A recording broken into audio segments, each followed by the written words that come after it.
Hi everybody, and welcome back to the Disney Planning Insights podcast. Today we're going to be taking a voyage into the second part of Animal Kingdom.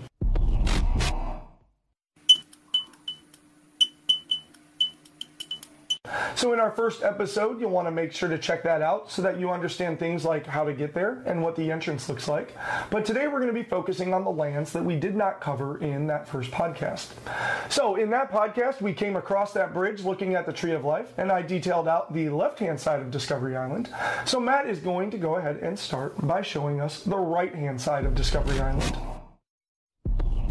Yeah, and when you get over to the right side of Discovery Island, it's really a bunch of stuff all packed together.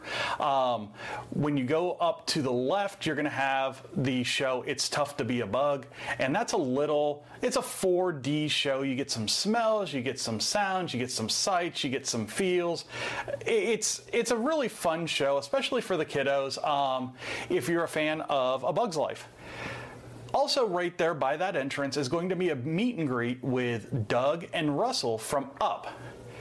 And that's a fun because, you know, Doug is one of my favorite characters of any Disney movie. So, you know, just a lot of fun. And those character meet and greets will be coming back. We are still taping during COVID, so it is what it is right now.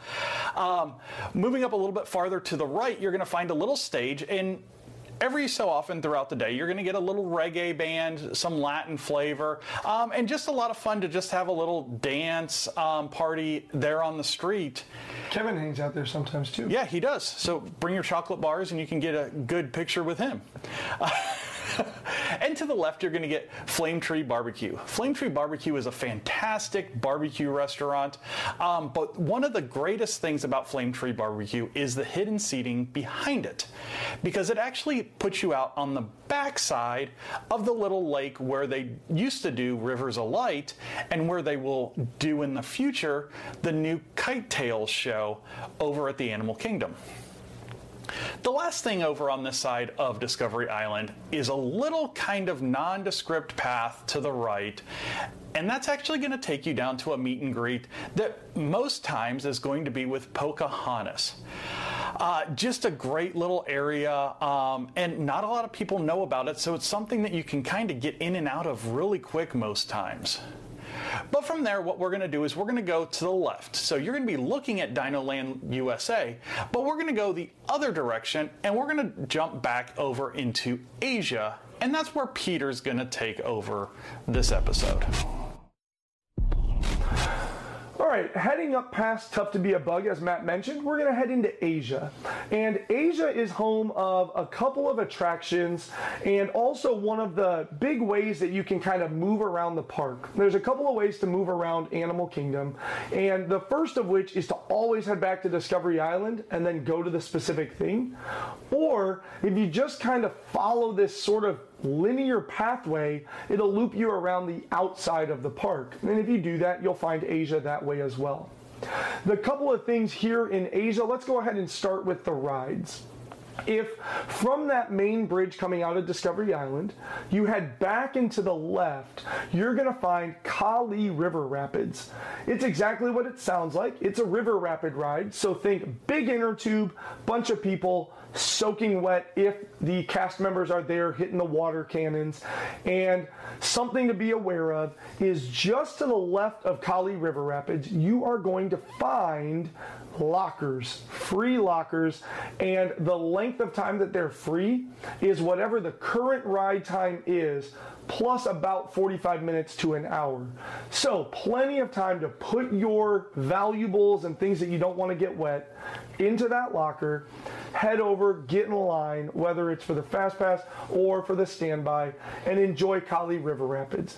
Great ride, definitely worth it on a hot summer day, but you're also going to find very long wait times on those hot summer days as well. So try to secure those Fast Passes if you can. Over to the right-hand side, if we kind of walk around a little bit, we'll see Everest looming up in the distance. And just at the base of Everest, we're going to find the entrance to, you guessed it, Expedition Everest. Expedition Everest is a mining style roller coaster train, and you're going to ride up and kind of work your way through this track. There are some twists and turns and some excitement where there's even a portion where you go backwards, and throughout all of it you're going to be kind of tracked by the Yeti. So great ride experience, definitely the most thrilling ride arguably with Flight of Passage, but it is the true roller coaster ride here for those roller coaster enthusiasts. You'll want to make sure to check out Expedition Everest. Quick pro tip, early in the morning, if you have that Flight of Passage secured, you can go straight to Everest and ride it 5 or more times before the ride line really starts to start getting some people put into it. So that takes care of the rides here in Asia. Let's talk about a couple more things that you can do. So kind of right near Kali River Rapids, kind of in between that and Everest, you're going to find the entrance to Maharaja Jungle Trek. It's going to be the second of the walking discovery trails here at Animal Kingdom. And you're going to find things like more Asia-style animals. So you think of like the tiger is the big draw into this jungle trek, is the fact that you're going to get to see the tigers. But there are plenty of other things to see in there as well. And again, just like our Gorilla Falls Expedition Trail that Matt talked about in the last episode, there is an area where you walk into some buildings, see some animals in terrariums and things like that, and then have a unique bird area where these birds have this sanctuary, and you kind of see what's going on there.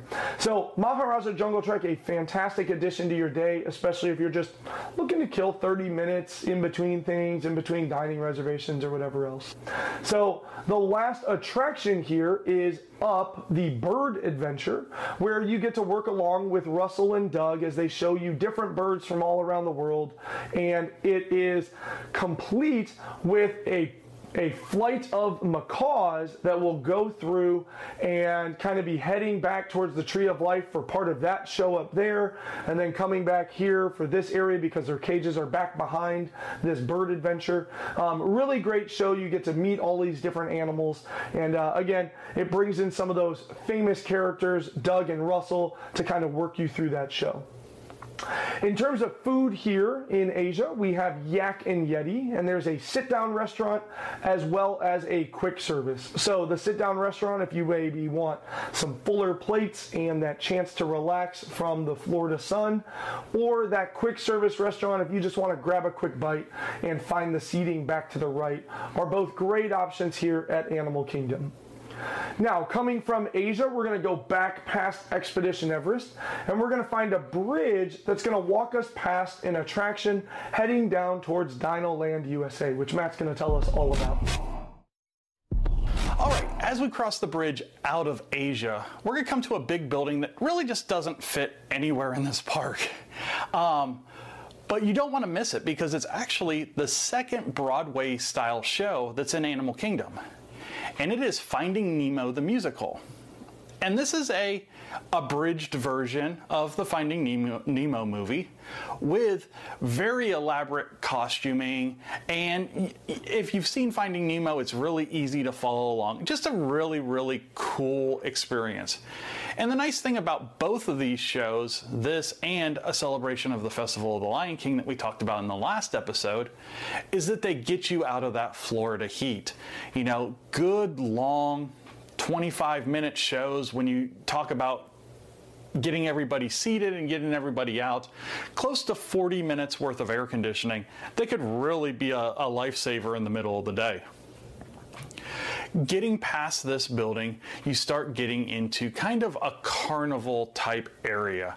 And this is going to be the entrance of Dinoland USA. In this carnival area, you're going to find a little train ride, you're going to find some carnival style games, you're going to find a little Dumbo style attraction with Triceratops, and just some fun kids rides in this area. Also be on the lookout for some pretty neat meet and greets with some rare characters.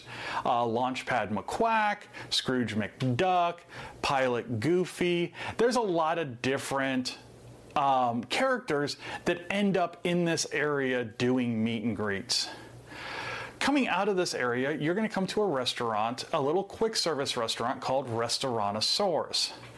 Now this restaurant is more fashioned for the kids. It's going to be your burgers and your chicken nuggets and that kind of stuff, but gives you some indoor and outdoor seating options, some refillable cups so that you can get some water, a couple of drinks before you leave, and kind of get yourself primed for the rest of your day.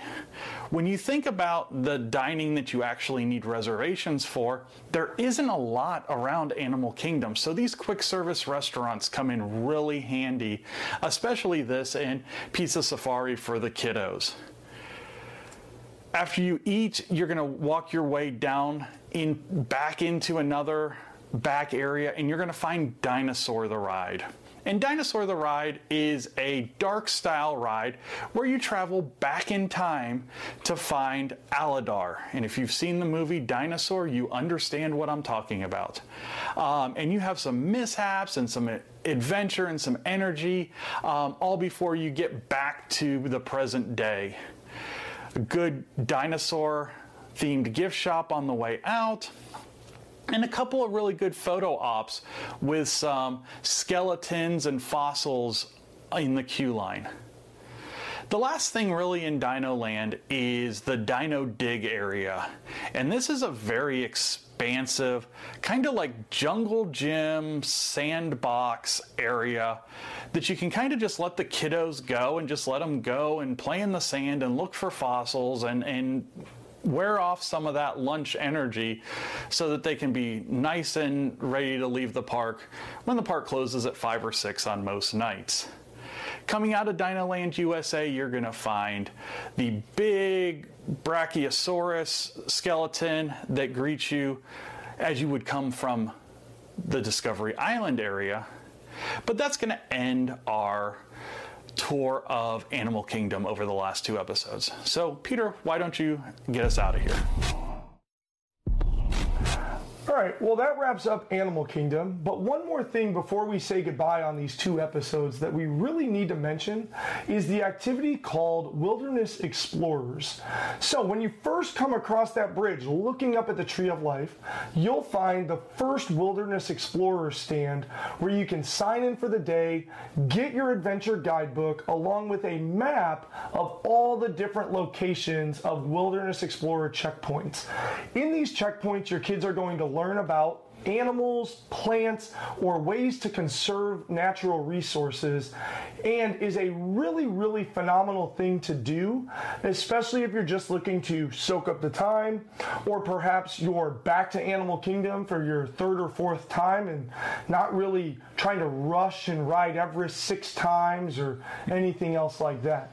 So Wilderness Explorers is a fantastic addition to Animal Kingdom that we would be remiss if we went through 2 episodes without talking, because as we know, the wilderness must be explored. Caw-caw, roar. All right, well, that just about does it for Animal Kingdom, with 4 different unique areas and that Discovery Island in the center acting as a hub to be able to walk out to all of them. Animal Kingdom truly is a unique experience full of a bunch of different nature things, as we talked about, those treks that you can walk your way through, and several good rides and quite a few good places to eat. So Animal Kingdom, definitely something that you want to put on your list, especially traveling with little kids where they might not be tall enough for some of those rides. Animal Kingdom does still offer them plenty to do and plenty to enjoy here at Walt Disney World. So thank you so much for your time today. Make sure to check us out on all of our social media, whether it be Instagram or through Facebook or Spotify or Anchor or anything else along those lines, all of the fantastic platforms that we are lucky enough to be featured on. So thank you again for your time, and we look forward to talking to you real soon about some more Disney. Bye, everyone.